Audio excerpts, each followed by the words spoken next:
அஸ்ஸலாமு அலைக்கும். Welcome to highest recipe. நீங்கள் எல்லோரும் நல்லா இருப்பீங்கன்னு நம்புகிறேன். நானும் நல்லா இருக்கேன், அல்ஹம்துலில்லாஹ். நீங்கள் ஹோட்டலில் சாப்பிட்டா கூட இவ்வளோ டேஸ்டியான ஒரு பரோட்டா கிடைக்காதுங்க. ஆனால் நம்ம வீட்லேயே எப்படி ரொம்ப சாஃப்டாக லேயர்டு பரோட்டா செய்யலாம் தாங்க பார்க்க போகிறோம். இது செய்கிறதுக்குமே ரொம்ப ஈஸியாக இருக்கும். வாங்க எப்படி செய்யலான்ட்டு பார்க்கலாம். வீடியோ முழுசாக பார்க்குறதுக்கு முன்னாடி என்னோடய சேனல் இப்போ தான் ஃபஸ்ட் டைம் பார்க்குறீங்கன்னா மறக்காமல் சப்ஸ்கிரைப் பண்ணிக்கோங்க. இப்போ நம்ம பரோட்டா செய்கிறதுக்காக ஒரு பவுல் வச்சு அதில் முதல்ல ஒரு கப் பால் எடுத்துக்கலாம். அது கூட ஒரு முட்டையை உடச்சி ஊற்றிக்கலாம். அது கூட கொஞ்சமாக உப்பு ஆட் பண்ணிக்கோங்க. பரோட்டாக்கு தேவையான அளவு உப்பு ஆட் பண்ணிக்கலாம். நான் சொல்ல போகிற அளவு எல்லாமே 1/2 கிலோ பரோட்டாக்கு. அது கூட 1/2 டீஸ்பூன் பேக்கிங் சோடா ஆட் பண்ணிக்கலாம். அது கூட 1 டீஸ்பூன் ஜீனி ஆட் பண்ணிக்கலாம். இந்த ஜீனியெல்லாம் சேர்த்து செய்யும்போது நம்மளுக்கு பரோட்டா நல்லா கோல்டன் கலரில் பார்க்குறதுக்கு ரொம்பவே அழகாக இருக்கும். இந்த ஜீனி உப்பெல்லாம் நல்லா பாலில் கரையிற மாதிரி ஒரு விஸ்க் வச்சு நல்லா மிக்ஸ் பண்ணி விட்டுருங்க. இப்போது பரோட்டா செய்கிறதுக்காக நம்ம 1/2 கிலோ மைதா எடுத்துக்கலாம். இதை மாதிரி அகலமான பாத்திரத்தில் எடுத்துக்கோங்க. அப்போ தான் உங்களுக்கு மாவு பிணையும் போது ஈஸியாக இருக்கும். இப்போ நம்ம கலந்து வச்சுருந்த பால் முட்டையெல்லாம் அதிலேயே ஊற்றி நல்லா இதை மாதிரி பிணைஞ்சு எடுத்துக்கலாம். நீங்கள் பரோட்டா செய்யும்போது நீங்கள் எவ்வளோ அழுத்தம் கொடுத்து பிணையிறீங்களோ அந்தளவுக்கு உங்களுக்கு பரோட்டா சாஃப்டாக இருக்கும். இப்போ நம்மளுக்கு அந்த பால் பத்தலைன்னா இதை மாதிரி கொஞ்சமாக தண்ணி ஊற்றி பிணைஞ்சிக்கலாம். நீங்கள் மாவு பிணையும் போது நல்லா பார்த்து பிணையணும். ரொம்பவும் தண்ணியாக இருந்தாலும் நல்லா இருக்காது. சப்பாத்தி மாவை விட கொஞ்சம் லூஸாக பிணைஞ்சிக்கணும். அப்போ தான் நம்மளுக்கு பரோட்டா ரொம்பவே சாஃப்டாக வரும். இது மாதிரி கையில் ஸ்டிக்கியாக இருக்குது பாருங்கள், அந்த அளவுக்கு இருக்கணும். அந்த மாவை நம்ம இப்போ ஒன்று சேர்த்து நல்லா கூட்டி சாஃப்டாக பிணைஞ்சு எடுக்க போகிறோம். நீங்கள் பரோட்டா மாவு பிணையும் போது கண்டிப்பாக 15லேருந்து 20 நிமிஷம் ஆகுங்க. அப்போ தான் நம்மளுக்கு மாவு ஒன்றோட ஒன்று ஒட்டி நல்லா சாஃப்டான மாவாக கிடைக்கும்.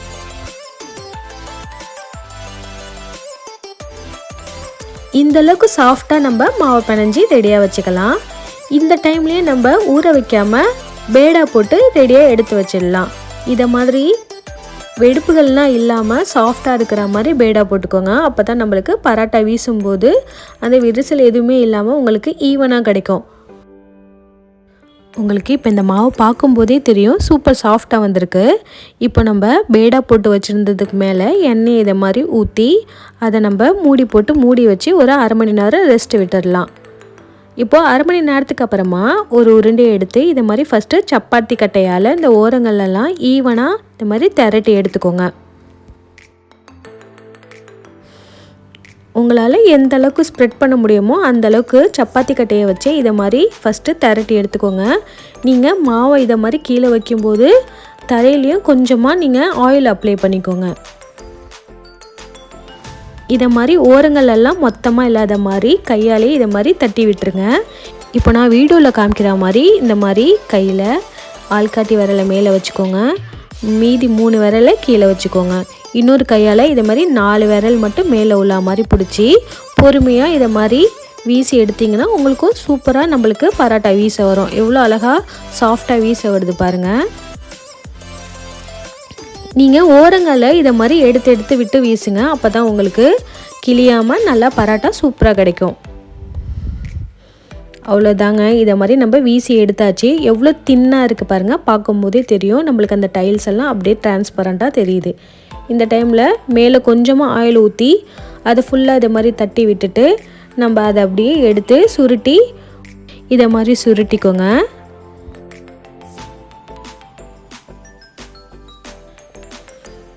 இதை மாதிரி செய்யும்போது பரோட்டா ரொம்பவே சாஃப்டாக இருக்கும். சாப்பிட்றதுக்குமே ரொம்பவே டேஸ்டியாக இருக்கும். இங்கே பாருங்கள் எவ்வளோ சாஃப்டாக வந்திருக்கு. இதை மாதிரி எல்லாத்தையும் நம்ம வளர்த்தி எடுத்து வச்சாச்சு. 5 நிமிஷம் மட்டும் ரெஸ்ட் விட்டுருங்க. 5 நிமிஷத்துக்கு அப்புறமா நம்ம வளர்த்துனதை இதை மாதிரி ஒரு சப்பாத்தி கட்டை வச்சு ரவுண்டாக தேய்ச்சிக்கலாம்.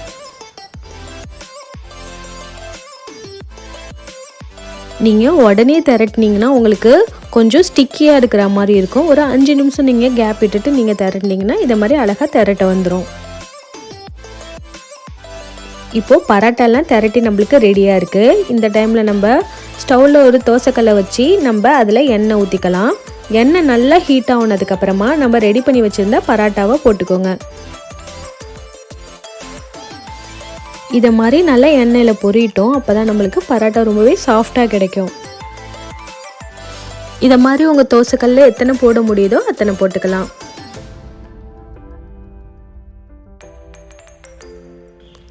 நீங்கள் பராட்டா சுடும்போது கல்லை நல்லா ஹை ஃப்ளேமில் வச்சுக்கோங்க. அதுமாரி நல்லா சூடு வந்ததுக்கப்புறமா போடுங்க. இப்போ நம்ம இன்னொரு சைடு திருப்பி போட்டுடலாம்.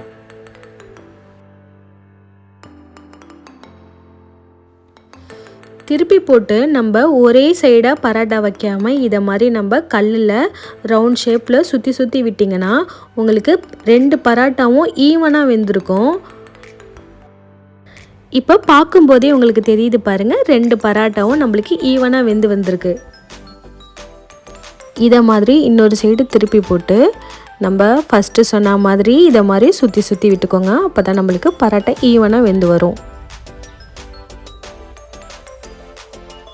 நம்ம முதல்லையே அதிகமான எண்ணெய் ஊற்றுனதுனால அதுக்கப்புறம் நான் எண்ணெய் எதுவுமே ஊற்றலை. நீங்கள் கொஞ்சமாக எண்ணெய் ஊற்றிருந்தீங்கன்னா இதுக்கப்புறம் நீங்கள் எண்ணெய் ஆட் பண்ணிக்கோங்க. நீங்கள் எண்ணெய் நிறையா சேர்த்தா தான் நம்மளுக்கு பராட்டா சாஃப்டாக வரும். இதை மாதிரி 2 சைடும் திருப்பி திருப்பி போட்டு நல்லா கோல்டன் ப்ரௌன் ஆனதுக்கப்புறம் நம்ம எடுத்துடலாம். நம்ம ஜீனி எல்லாம் ஆட் பண்ணி சேர்க்கும் போது இதை மாதிரி நம்மளுக்கு பராட்டா கலர் சூப்பராக வருங்க. அவ்வளோதான், வெந்துருச்சு. இப்போ எடுத்துடலாம். அந்த சூட்டோடையே இதை மாதிரி பராட்டாவை நல்லா தட்டி விட்டுருங்க. பராட்டாவை நீங்கள் எவ்வளோ தட்டுறீங்களோ அந்தளவுக்கு சாஃப்டாக இருக்கும். பாருங்கள், உங்களுக்கு சூப்பராக செம்ம லேயராக வந்திருக்கு பாருங்கள். நீங்கள் நான் சொன்ன அளவுகளோட அதே மெத்தடில் செஞ்சு பாருங்கள், உங்களுக்குமே ரொம்பவே சூப்பராக வரும். அவ்வளோதாங்க, சூப்பர் சாஃப்டான பராட்டா ரெசிபி நம்மளுக்கு ரெடி ஆகிடுச்சு. பார்க்கும்போது கலர்ஃபுல்லாக சூப்பராக இருக்குது பாருங்கள். நீங்கள் செஞ்சு பார்த்துட்டு எப்படி இருக்குன்னு எனக்கு கமெண்டில் சொல்லுங்கள். இதை மாதிரி லேயரான பராட்டா வேணும்னா இந்த ரெசிபியை மறக்காமல் ஃபாலோ பண்ணுங்கள். நெக்ஸ்ட் ஒரு இன்ட்ரெஸ்டிங்கான வீடியோவில் மீட் பண்ணலாம். வீடியோ லாஸ்ட் வரையும் பார்த்ததுக்கு தேங்க்யூ.